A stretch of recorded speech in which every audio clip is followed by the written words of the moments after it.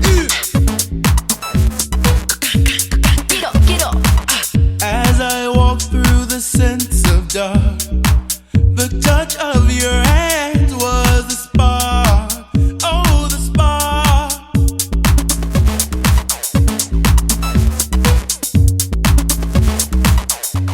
The spark made me need more. Your touch helped me know.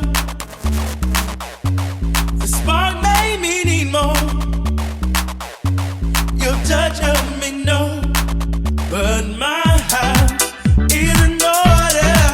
But my house is in order. But my house is in order. My house, my house. But my house is in order. But my house is in order.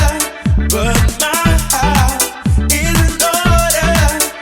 My house, my house. Come, come. Get up, get up. Get up, get up.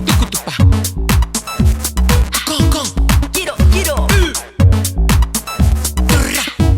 Get up, get up. I can sleep at night. I can dream in peace, knowing that you are there. Knowing that I can sleep at night. I can dream in peace, knowing that. Knowing that my house is in order, but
and have some fun.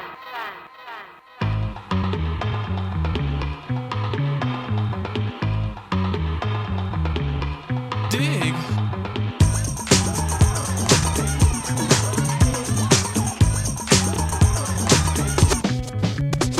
The chills that you spill up my back keep me filled with satisfaction when we're done. Satisfaction of what's to come. I couldn't ask for another. No, I couldn't ask for another. That's right. Your groove, I do deeply dig. No walls, only the bridge. My supper dish, my succotash wish. Sing it, baby. I couldn't ask for another.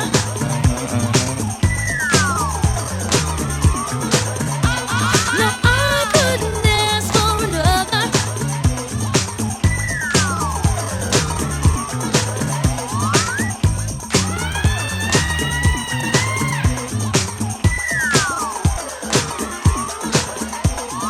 Groove is in the heart.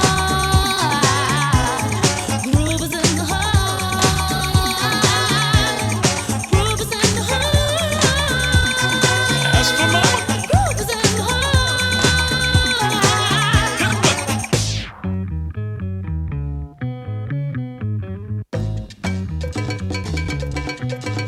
Watch out. The depth of who the groove moves to, the end hoop will go through to what nears to who. I couldn't ask for another. No, I couldn't ask for another. DJ Shaun was on a roll. I've been told he can't be sold. He's not vicious or malicious, just lovely and delicious. I couldn't ask for another.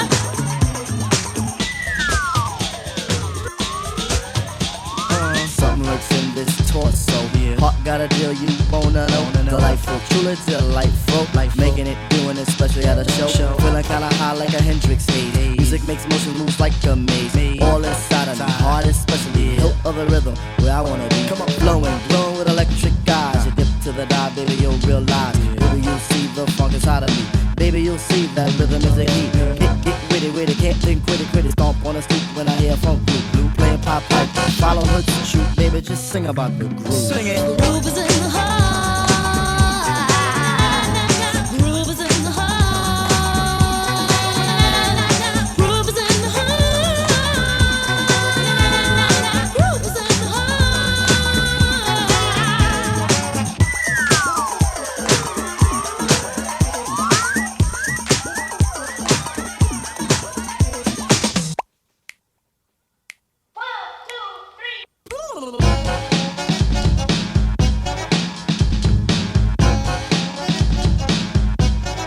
Blow them on the lawn.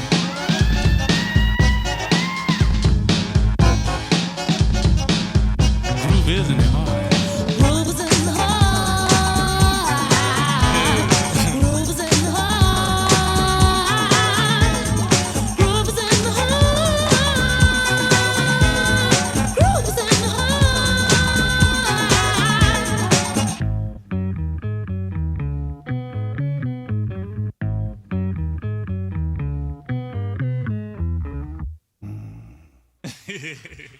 Come on, y'all deep. Y'all are crazy, man.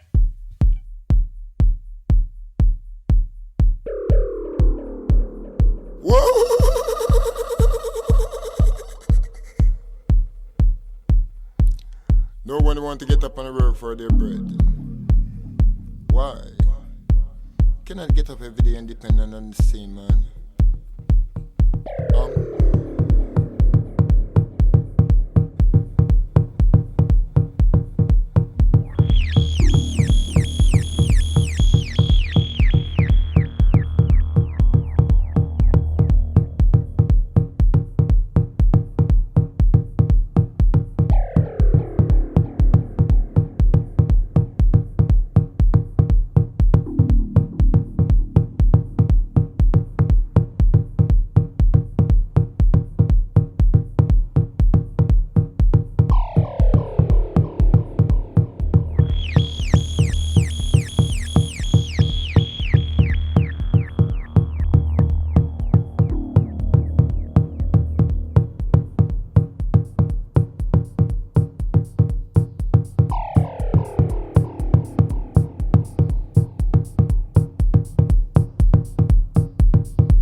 no place to sleep. There is nothing to eat.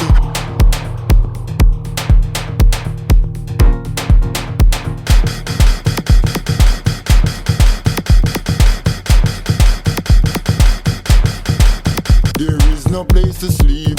There is nothing to eat.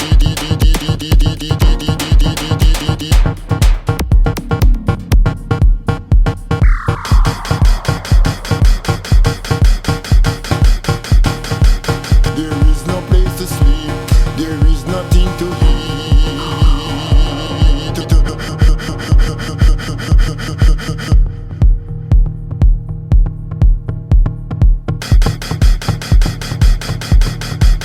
There is no place to sleep.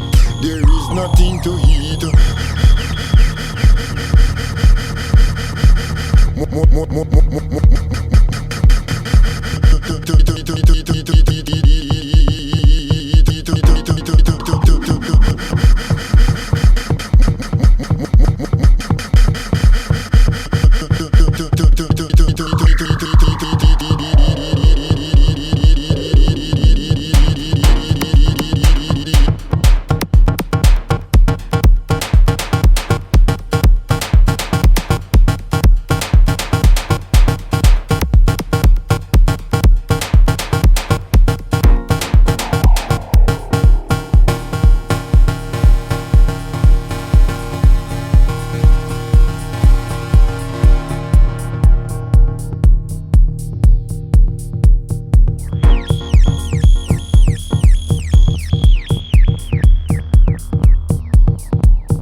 Ladies and gentlemen, welcome to the club. I'm your DJ, and I'm gonna take you on a tour of a 12-inch. Yes, a 12-inch.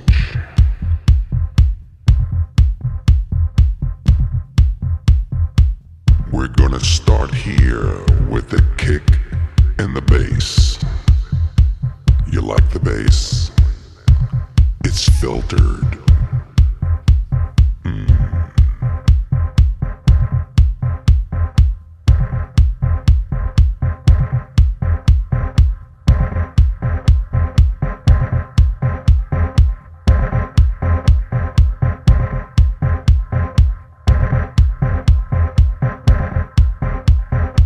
This is the basic foundation of a track. We're gonna build things up slowly. Are you with me? Here we go.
Close your eyes.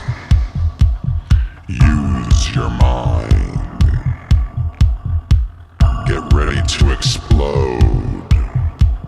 Feel the drums.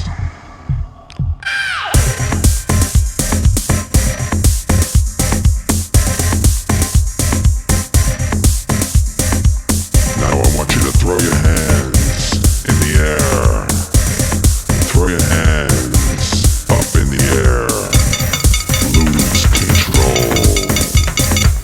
Lose complete control.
We'll make some filtered. We'll make some darker. Let them go through you like a train.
Are you there, Lula? Yeah, there she is. She's right in front of the speaker. Don't you love her? I love her too.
Just kidding. Beatport podcast.